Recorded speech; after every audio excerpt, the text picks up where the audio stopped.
So mental health.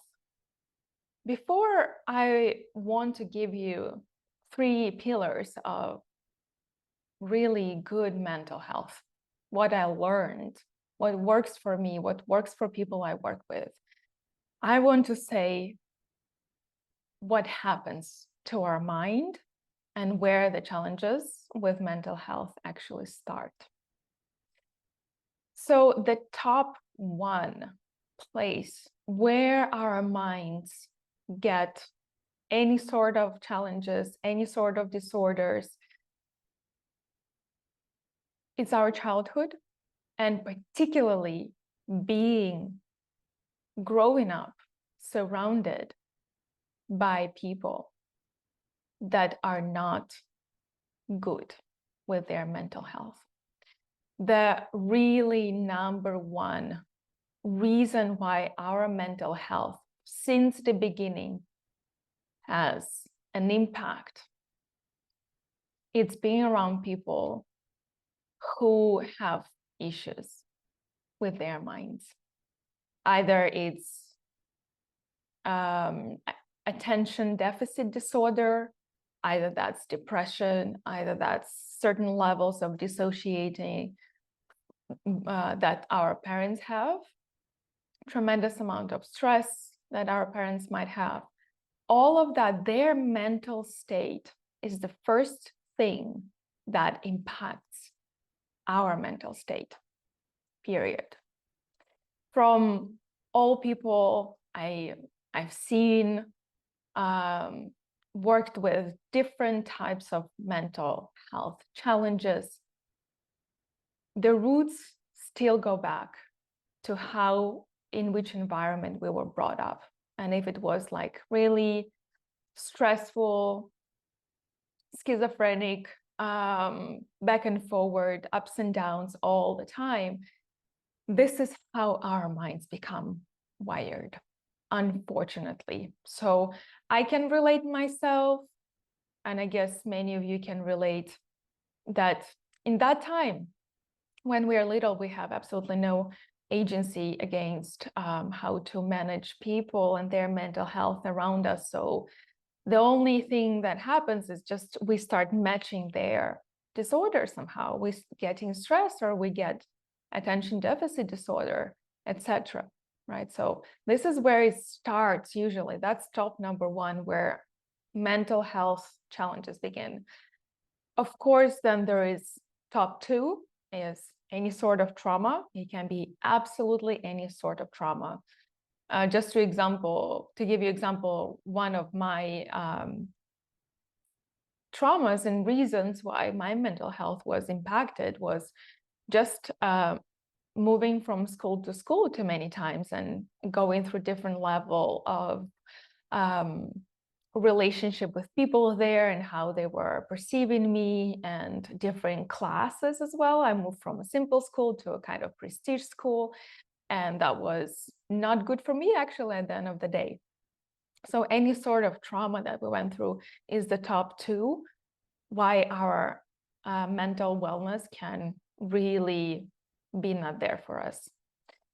And the top three is overstimulation. Overstimulation with anything.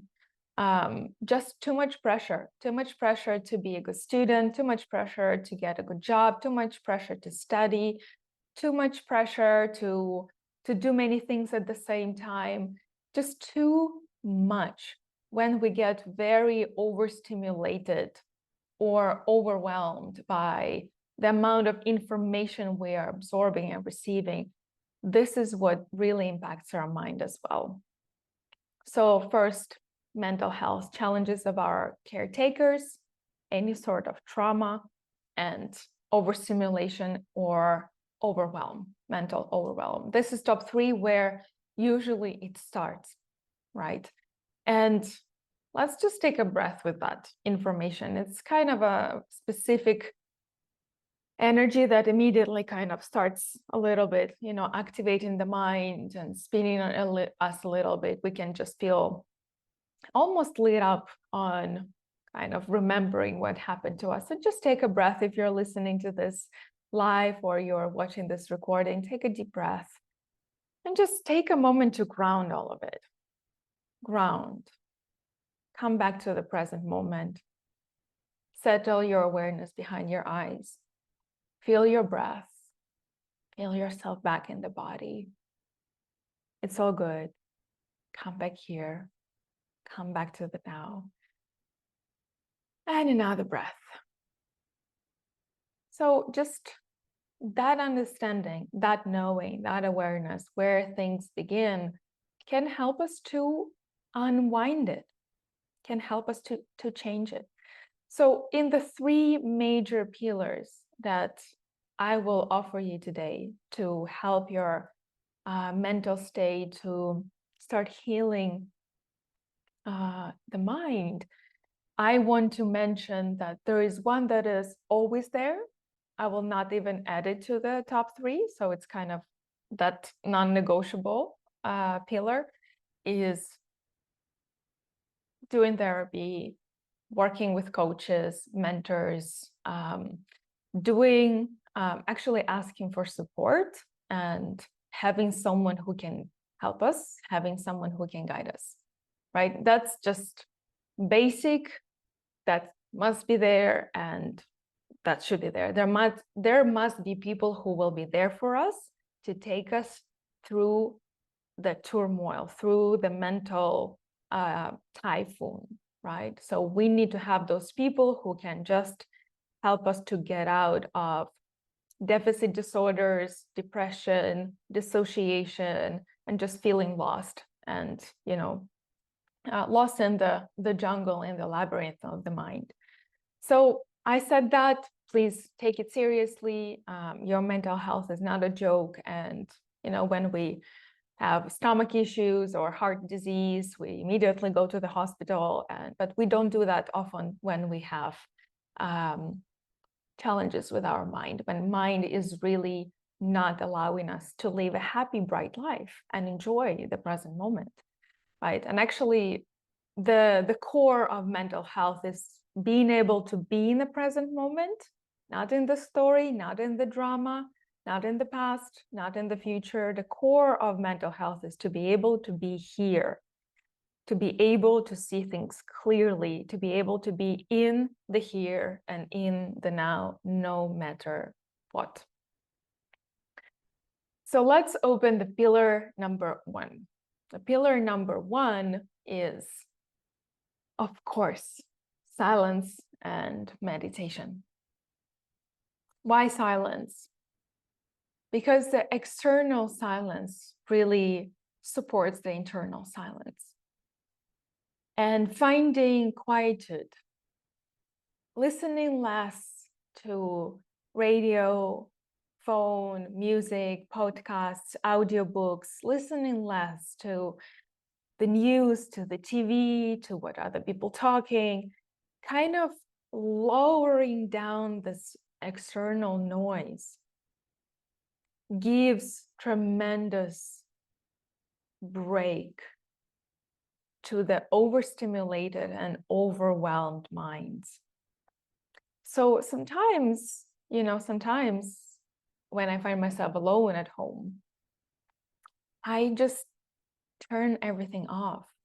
And I'm very, very particular about finding houses that are super quiet. I'm mental about having no noise around, like the highest floors possible, no construction around, not one noise.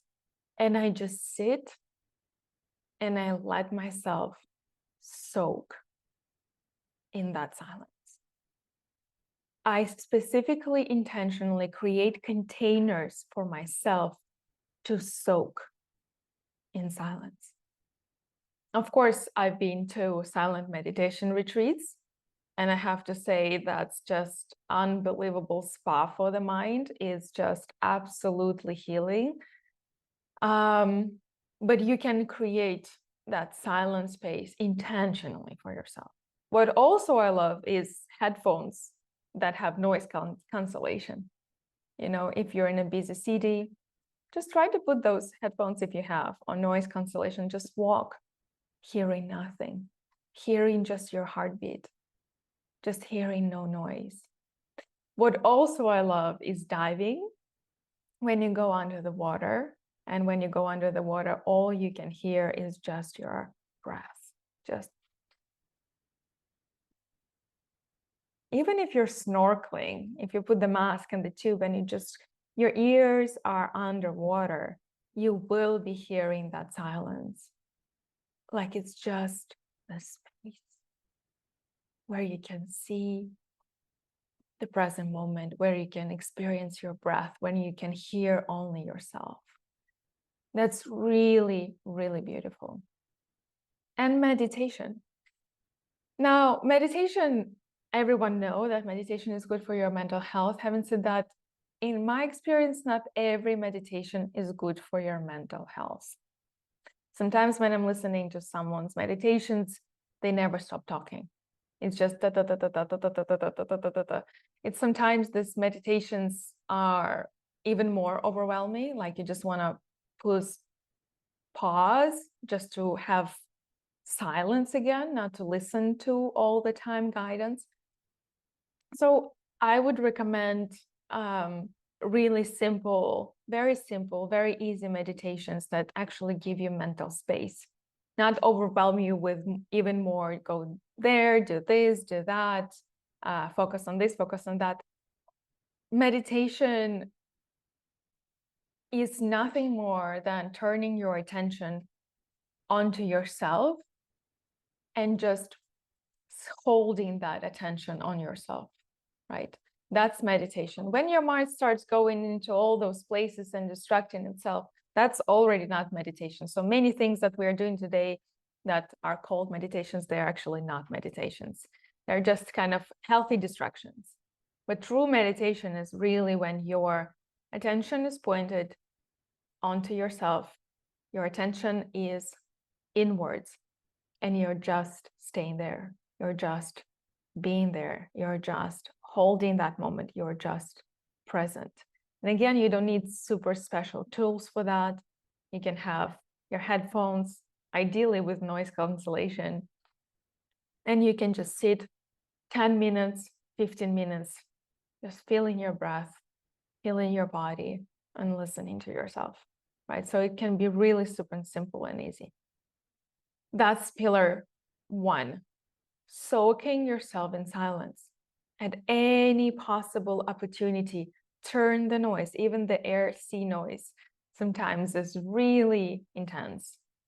Turn all the noises, soak in silence. Just do nothing, do less and less. The less you do, the more you're really getting into that present state. Pillar number 2, and this pillar is especially for those who have ADHD, attention deficit hyperactivity disorder. It's when you are like, when you just always, you're like always somewhere. You're always checking something, always opening one app, another app, checking this, checking that, checking your email, checking your this. You don't own your attention, right? So when the mind is very chaotic, it doesn't stop. It just wants this pictures. Sometimes I have opportunity, for example, I'm in a place and I sometimes see what people doing in their phone. And it's just open many apps and then closing and opening and tapping and checking and opening and closing. And it just looks like pure chaos. So sometimes what we're doing with our digital device, with our phone, is actually mirror to what is going on in our head. So my pillar to mental wellness number 2 is, please have your calendar. I hope you have your calendar where you should and must have spaces. And in those spaces, don't touch your phone.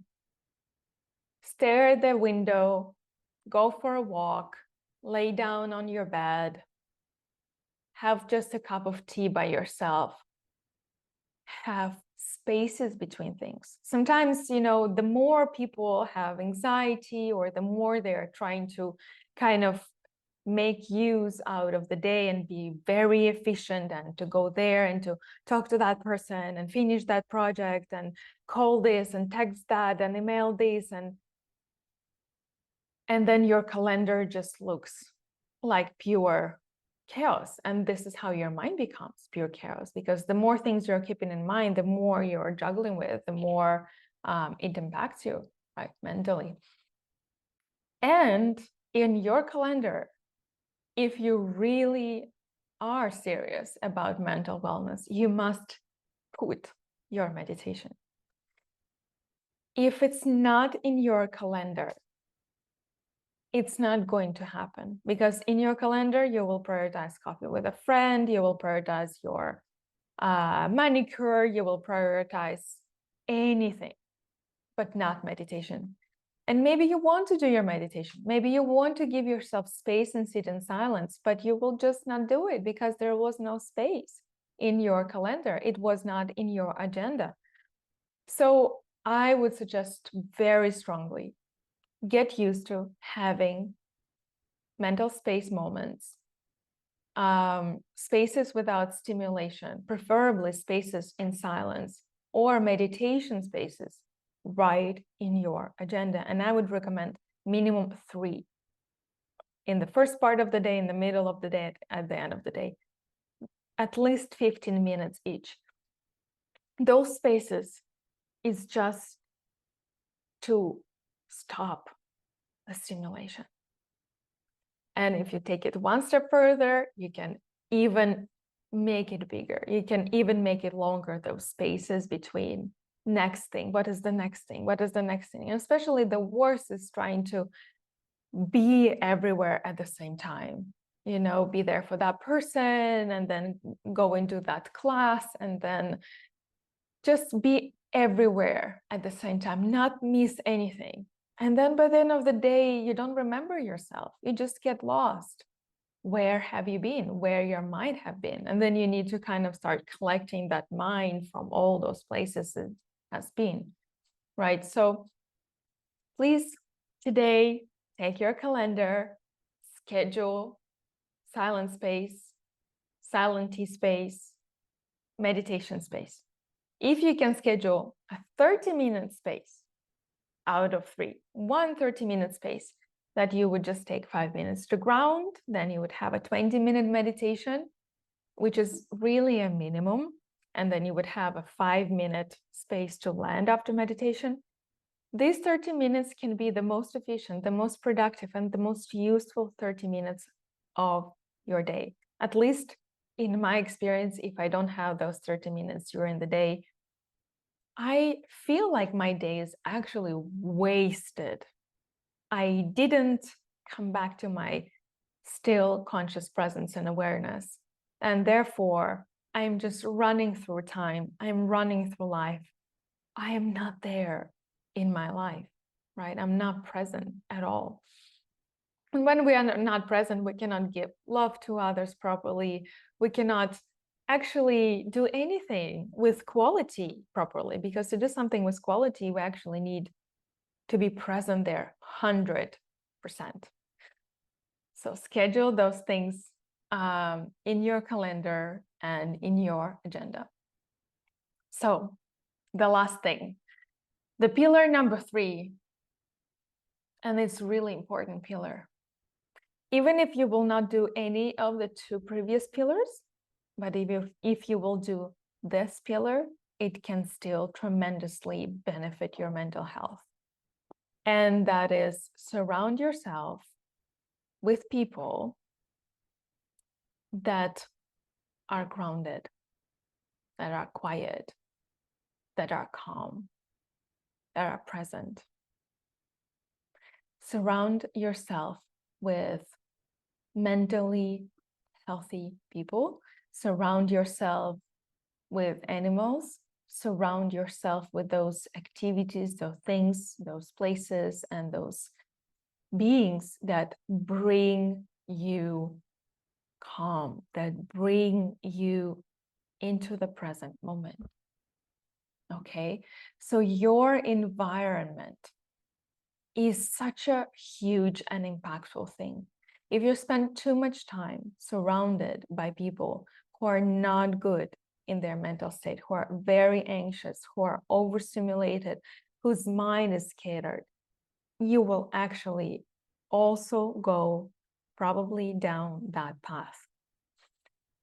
My biggest suggestion, try to find those friends, like-minded people, those people who are also on that path with you, and spend time. Spend time with grounded, mentally healthy people in your life, and you can see how immediately that's going to change your mental health. So I will recap. Pillar number 1 is soaking yourself in silence and just meditating on being within yourself. Pillar number 2, your calendar and your agenda. 3 times. Schedule in your calendar 3 spaces just to be present, just to be aware, just to breathe, right? Or meditate if you can. And pillar number 3, please surround yourself with not toxic and not mentally overstimulated people, right? Try to be surrounded by healthy people, healthy mentally people, okay?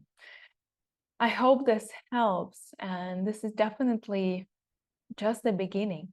And I just want to say that without mental health, we can not really talk about being overall healthy in our bodies. When mental health is not there, our bodies immediately react. Our skin reacts, our nervous system reacts, our heart reacts, our immune system reacts, everything gets impacted physically.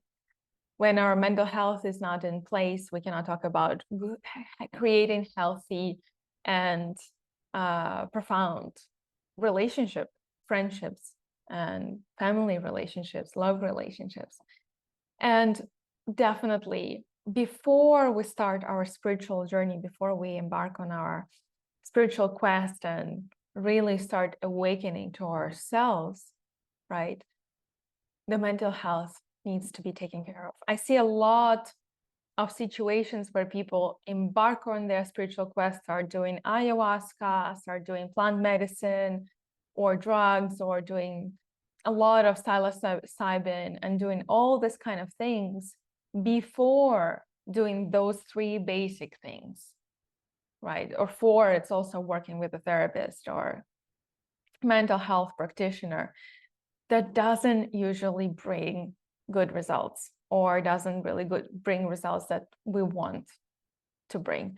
So take care of basics first, and then embark on your spiritual journey and quest. Thank you for being here live, and thank you for watching this recording. Please join Bliss Body and myself for Mauna 3-day silent meditation retreat in Hong Kong. You don't need to fly anywhere to come and have that space time. Be profoundly guided and already start healing your mind. Sending you all the love. Please take care.